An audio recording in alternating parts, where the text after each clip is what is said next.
Firstly,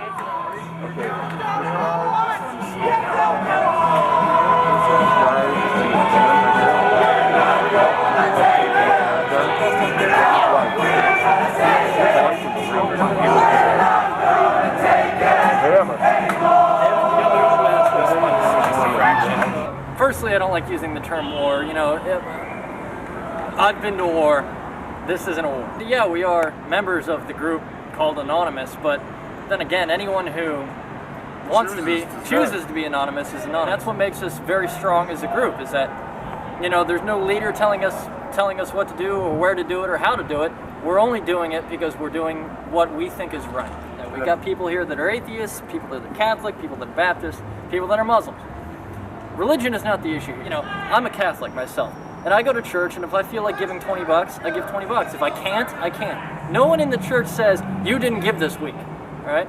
The Church of Scientology, in order to attain enlightenment, in order to attain knowledge of the church, you have to pay. Our catchphrase is, you know, salvation when your check clears. If you have to pay in order to receive their services, then they are a corporation. Now, we have no problem if they want to be a corporation and say, hey, you know, you pay us and we'll do this. But the fact of the matter is that they're not paying the taxes on the billions of dollars that they have. Like all of us are. Like I am. I don't have that much money and I'm paying taxes. They use our American legal system, which is the protector of our rights as Americans, as a weapon against the people they don't agree with. It's Operation Snow White, which is a documented operation by the Church of Scientology, where they infiltrated and stole government documents related to anything involving the church. The largest infiltration of the U.S. government in history was done by Scientology. We use the internet to get all together, but any attacks that take place or any data hacking that takes place outside of what you see right here is the acts of an individual, not all the individuals. And if somebody under the name of Anonymous goes and does something stupid and crazy, well, that's not us.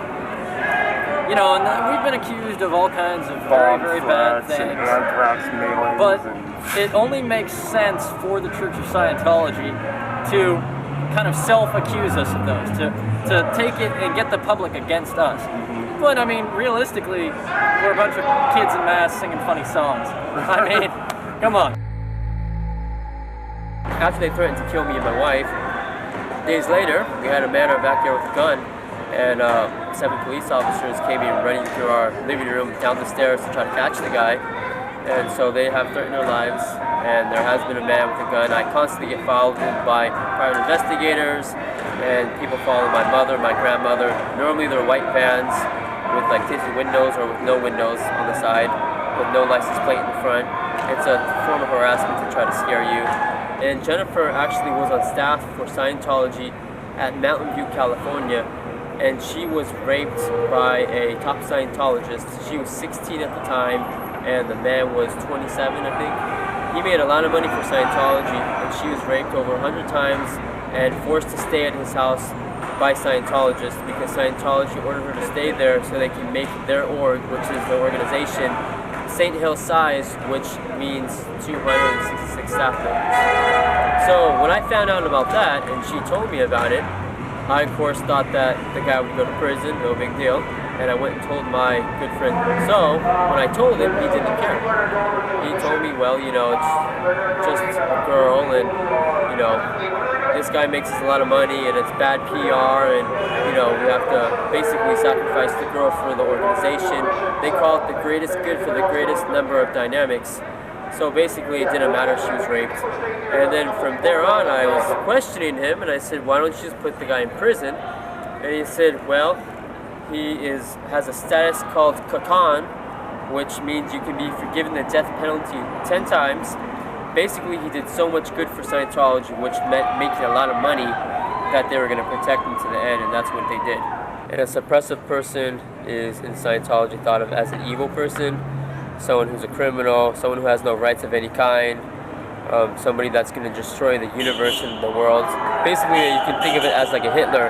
But a suppressive person literally could be any family member, any friend, any neighbor, anyone in your life that you've known since childhood could be suddenly deemed a suppressive person. That's correct. It can be as simple as I just don't agree with Scientology. A depressive person can be disconnected or removed from the Scientologist life.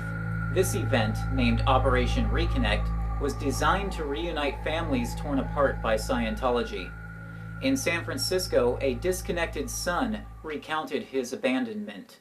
Stepmom really got into it and kind of forced my dad into it, and about a year after they got into it, that was their call. That was it. He pretty much just packed up all of his stuff in the car and dumped me back off at my mom's house and took off. So, you know, if you have a kid that has problems, shouldn't you really push forward to try to help them instead of just completely cutting ties? And I think that it's really difficult for a lot of kids that might have to go through it, particularly ones that grew up in the church, because they don't have a parental figure.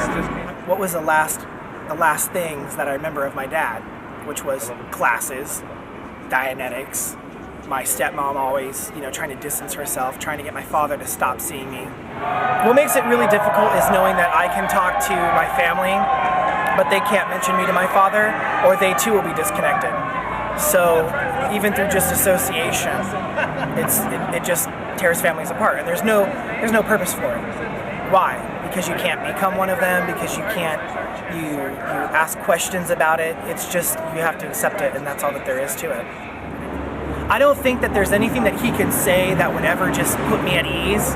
The only thing that I want to know is his reasoning why. Like what had prompted him to go with the belief of his wife, and what had prompted them to continue on knowing that their entire family was completely destroyed. What did they benefit from it?